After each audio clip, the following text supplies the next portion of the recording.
Bureau report, India news.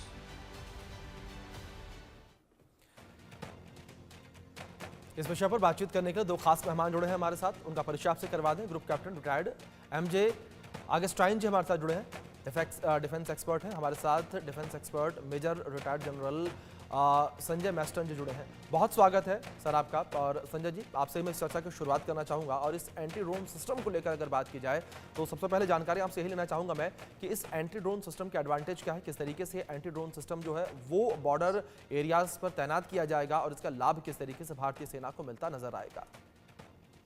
और देखिए, जैसे ये कमेंट्री में भी बताया गया है, एंटी जी ड्रोन सिस्टम के बहुत फायदे हैं। पहली बात, ये बेसिकली है काउंटर मेजर दुश्मन के ड्रोन्स के लिए। जी और जब भी दुश्मन के ड्रोन ऑपरेट करते हैं, खासकर पंजाब बॉर्डर में, चीन बॉर्डर में और ये हमारे म्यांमार बॉर्डर में जो नॉर्थ ईस्ट स्टेट्स हैं, तो इसमें होता क्या है कि उनको हम जोन्स को जैम कर सकते हैं। हर ड्रोन में एक तो क्या है कि रेडियो फ्रिक्वेंसी या उसकी जो ऑप्टिकल एकॉस्टिक्स होती है या जो जो कैमरे वगैरह लगे होते हैं, और या जी उसका वो सिग्नेचर देता है, क्योंकि वो रडार्स वगैरह में डिटेक्ट हो जाता है। जी तो ये सिस्टम ऐसे होंगे कि ये तीनों चीज़ें उसकी डिपेंडिंग उस पर रेडियो फ्रीक्वेंसी से जैम करना है या उसके इलेक्ट्रॉनिक एकॉस्टिक्स हैं उसको बर्बाद करना है, तो जिसको हम सॉफ्ट किल बोलते हैं। और हार्ड किल तो है जो लेजर टेक्नोलॉजी से ड्रोन जब इंट्रूड कर रहा है उसको बर्बाद कर दिया जाए। अभी तक भारत में ये मेरे को लगता है ये जो नई टेक्नोलॉजी आ रही है इसके अभी डिटेल्स पता नहीं है। गृह मंत्री जी ने बताया कि 6 बार सक्सेसफुल ट्रायल्स हो गए हैं, लेकिन मेरे को लगता है इसमें 3 ऑप्शंस तो हैं ये सॉफ्ट किल वाले, लेकिन जो हार्ड किल वाला ऑप्शन है वो सबसे ज़रूरी है, क्योंकि ड्रोन को डिटेक्ट करना बहुत ज़रूरी है समय पे, और उसके बाद डिटेक्ट के बाद उसको ट्रैक करके और फिर डिस्ट्रॉय करना। डिस्ट्रॉय के 2 माध्यम के तरीके हैं, सॉफ्ट किल या हार्ड किल। लेकिन हार्ड किल मेरे को लगता है ये लेज़र टेक्नोलॉजी है जो शायद इस पे काफ़ी ट्रायल्स और एक्सपेरिमेंट्स हुए होंगे जो सक्सेसफुल होगा। और जो इसका जी बेसिक मुद्दा ये है कि हमारे जितने ये बॉर्डर है, चाहे पंजाब बॉर्डर हो, चाहे जे बॉर्डर हो, चाहे चीन बॉर्डर हो, चाहे म्यांमार बॉर्डर हो, चाहे बांग्लादेश बॉर्डर हो, चाहे नेपाल बॉर्डर हो, ये सारे इन्फिल्ट्रेशन प्रोन हैं। तो सबसे पहले तो ये जो आतंकवाद घुसते हैं उनको ये ट्रैक करने के लिए ज़रूरी है। लेकिन हाँ, एक चीज़ का हमेशा ध्यान रखना पड़ता है हमें, खासकर ये जितनी भी टेरेन है, ये जंगल काफ़ी हैं, इसमें रवीन्स नाले बहुत हैं। तो कई बार क्या होता है कि अगर वो ड्रोन जितना भी वो अंडर ग्रोथ है, बिल्ट ये डेंस फॉरेस्ट है, तो उसको क्या है कि वहाँ पर लोगों को देखना या हरकत करना, वो जो हरकत हो रही है वो शायद बहुत मुश्किल हो जाएगा ये ड्रोन्स को देखने में। और सबसे ज़रूरी चीज़ है कि ये जो काउंटर ड्रोन या एंटी ड्रोन मेजर्स हैं, इसमें नाइट कैपेबिलिटीज़ होना बहुत ज़रूरी है, क्योंकि आमूमन तौर पे दिन में तो ये ड्रोन बहुत आसानी से सर्वेलेंस कर सकते हैं, और साथ ही एंटी ड्रोन मेजर्स के लिए भी नाइट जी उसके लिए बहुत इफेक्टिवनेस चाहिए। जी तो पहली बात तो ये जो घुसपैठिया वगैरह हैं उनके लिए अच्छा है। फिर ये ड्रग्स के लिए, ये ड्रग्स आजकल काफ़ी हमारे पास आते हैं। ये गोल्डन क्रेसेंट और गोल्डन ट्रायंगल जो है हमारे ईस्ट और वेस्ट में है, तो ये भी एक बहुत ज़रूरी चीज़ है। और ये जितने कोरियर्स वगैरह चलते हैं, तो किसी को भी एक इंडिविजुअल को मॉनिटर करना काफ़ी इजी हो जाएगा। तो जी मेरे को लगता है कि जितना भी ये एंटी ड्रोन टेक्नोलॉजी जो अभी हम डेवलप कर रहे हैं, इस पे एक एडेड टेक्नोलॉजी हो जाएगी। और जो हमारे ट्रुप्स डिप्लॉयड हैं, बिल्कुल खासकर पंजाब बॉर्डर में जैसे बीएसएफ है या बिल्कुल असम राइफल्स है जैसे नॉर्थ ईस्ट में, तो मेरे को लगता है कि उससे काफ़ी आसान होगा।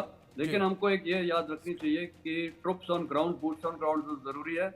इजराइल हमास की लड़ाई में हमने देख लिया है, बेस्ट ऑफ टेक्नोलॉजी के बिल्कुल दौरान तभी भी वहाँ पर इन्फिल्ट्रेशन और हमने देखा कितना बर्बाद किया। बिल्कुल बिल्कुल तो संजय जी ये एक एड ऑन टेक्नोलॉजी है जो हमारे फायदे के लिए है। ये एक बिल्कुल ऑप्टिमल रिसोर्स है जिसको हमें एक्सप्लॉइट करना चाहिए। बिल्कुल। विनोद जी, आपका रुख करूंगा मैं। और अगर भारत के लिए ड्रोन खतरे को लेकर बात की जाए तो भारत के लिए ड्रोन खतरा कितना गंभीर है, और अगर इस एंटी ड्रोन सिस्टम को लेकर बात की जाए, ये एंटी ड्रोन सिस्टम किस तरीके से इस गंभीर खतरे को कम करता नजर आएगा। अभिषेक, पहली बात तो thank you for having me over. और जो हमारे दर्शक, हिंदी भाषी दर्शक इसको देखते हैं, तो इनको ये टेक्नोलॉजी समझना बहुत जरूरी है। जी इसमें 2 रीजंस हैं। जी पहली बात, जैसे साहब ने बताया, एंटी टेररिस्ट ऑपरेशन, CICT जिसको हम कहते हैं, counter insurgency and counter terrorism operation, इसमें बहुत समय से इसका योगदान रहा है। और ये काउंटर ड्रोन मेजर जो डीआरडीओ ने जो बनाया D4 सिस्टम, जी इसमें कुछ हद तक मेरा भी कुछ कंट्रीब्यूशन है इन काउंटर ड्रोन जो इंटरसेप्टर ड्रोन है उसमें मेरा भी कुछ कंट्रीब्यूशन है, जो जिसके मद्देनजर मुझे शायद इसके बारे में थोड़ा और जानकारी है। तो इस पूरे सिस्टम को मैं जरा समझाना चाहता हूँ अपने दर्शक समझ लें। पहली बात, ये ड्रोन बहुत छोटा है। प्लास्टिक ड्रोन में मेटल पार्ट्स जो हैं बहुत कम हैं, तो रडार में नहीं पकड़ में आते हैं। तो इनको पकड़ना जो है 3 मीन्स से होता है। पहली बात तो काउंटर ड्रोन रडार है ही है, लेकिन उसकी दूरी जो है जहां से ये ड्रोन पकड़ लेते हैं वो 500-600 मीटर ही है। लेकिन सबसे कारगर इसका जो इंटरसेप्शन टेक्नोलॉजी है वो है जो ड्रोन अपने कंट्रोलर से, जैसे आपने स्क्रीन में देख रहे हैं जी, अपने कंट्रोलर से जब बात करता है वो अपना एक सिग्नल छोड़ता है। वो सिग्नल को हम ट्रायंगुलेट कर लेते हैं। और दूसरा सबसे कारगर मेजर जो है उस ड्रोन का दिशा और स्पीड पता लगाने में, वो है ड्रोन की जो प्रोपेलर टिप का जो आवाज है उससे हम पकड़ लेते हैं। तो एक तो डिटेक्ट हो गया। अभी दूसरा है डिनाई और डिस्ट्रॉय। सो डिनाई के लिए अभी हम जैसे स्क्रीन में देख रहे हैं, ये ड्रोन गन है, जैमिंग गन। तो ये क्या करता है, RF energy, radio frequency energy बहुत जी ज्यादा मात्रा में उसके तरफ भेजता है, तो वो कंट्रोलर से बात कर नहीं पाता और वहीं बैठ जाता है। जैसे हम स्क्रीन में देख रहे हैं, देखिए वो ड्रोन धीरे धीरे नीचे तरफ आता है और वहीं वो लैंड कर जाता है। तो इसको फोर्स लैंड करा देता है ये गन। जी ये है सॉफ्ट किल मेजर। तीसरा है हार्ड किल मेजर। हार्ड किल मेजर 3 तरीके से करते हैं अभिषेक जी। पहली बात, सबसे कारगर तरीका है जिसको हम बोलते हैं close in weapon system, CIWS। जी तो high rate of fire gun जो है उस दिशा में मार देते हैं 100, 200, 500 या 1000 राउंड। उसमें से एक आध राउंड ये ड्रोन पे लग जाता है और ड्रोन गिर जाता है। जी और ये ऑटोमेटिक है CIWS। ये हम इजराइल में भी देखे हमने, जैसे आयरन डोम है। आयरन डोम का जो 4th लेयर है वो CIWS सिस्टम है। जी दूसरा है, जैसे साहब ने बताया, लेजर। बट लेजर इतना कारगर नहीं है क्योंकि जहां कोहरा है या क्लाउड्स हैं, लेजर काम नहीं करता। जी और तीसरा सबसे कारगर अभी जो हमने विकसित किया है, जिसमें जब मैं कह रहा था मेरा कंट्रीब्यूशन है, जी वो है इंटरसेप्टर ड्रोन। वो इंटरसेप्टर ड्रोन भी 3 तरीके से काम करता है। एक है छोटा इंटरसेप्टर ड्रोन जो दूसरे इंटरसेप्टर ड्रोन पे जाके लग जाता है और दोनों नष्ट हो जाते हैं। जी दूसरा इंटरसेप्टर ड्रोन एक नेट लेके जाता है और नेट उसके ऊपर डाल देता है, जिससे वो वहीं पे उलझ के वो एनिमी ड्रोन नीचे की तरफ गिर जाता है। जी और तीसरा ये एक नेट होता है लेकिन कैप गिराता नहीं है, वो कैप्चर करके ले आता है। ये सबसे ज्यादा इंपॉर्टेंट है क्योंकि कैप्चर करके आने के बाद ड्रोन फोरेंसिक्स में ले जा करके हम उसको पता लगाते हैं कि आया कहाँ से, ओनर कौन है, इनकी क्या मंशा है, ये पहले कहाँ कहाँ उड़ान भर चुका है। जैसे हम आज फ्लोरा द हाउस में अमित शाह जी ने भी यही बताया कि देखिए ड्रोन से जो ड्रग्स आ रहे हैं इंडिया में, वो ना के बराबर करने की कोशिश है। जब ये लग जाएगा बिल्कुल ना के बराबर हो जाएगा और ड्रग्स इंडिया से बाहर या इंडिया के अंदर आने नहीं दिया जाएगा। बिल्कुल, और बिल्कुल। कहीं लाख किलो ड्रग्स जो हैं आज जलाए गए हैं, जिसका अमित शाह जी ने आज उल्लेख किया था। बिल्कुल बिल्कुल सर, कह सकते हैं कि बड़ी सफलता मिलती हुई यहाँ पर भारतीय सेना को नजर आएगी इस एंटी ड्रोन सिस्टम के माध्यम से। और मेजर जनरल संजय जी का रुख करूंगा मैम। जनरल जी, जिस तरीके से इस पूरे इस सिस्टम को हम देखें तो क्या भारत में पहले से भी ऐसा कोई सिस्टम तैनात है जिसकी मदद भारतीय सेना ले रही है और उसके परिणाम किस तरीके से निकलकर सामने आ रहे हैं, अगर ऐसा सिस्टम तैनात है तो?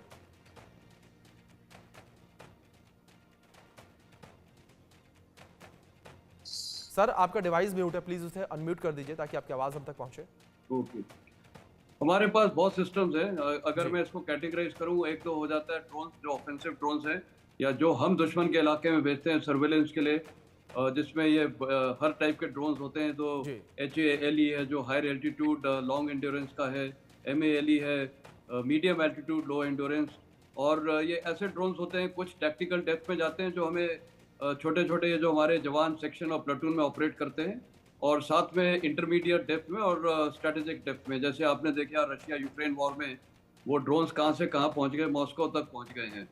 तो हर तरह के आजकल ड्रोन्स भारतीय फौज के पास है, और साथ ही में काउंटर ड्रोन्स या एंटी ड्रोन मेजर्स भी हमारे पास उतने ही अच्छे हैं।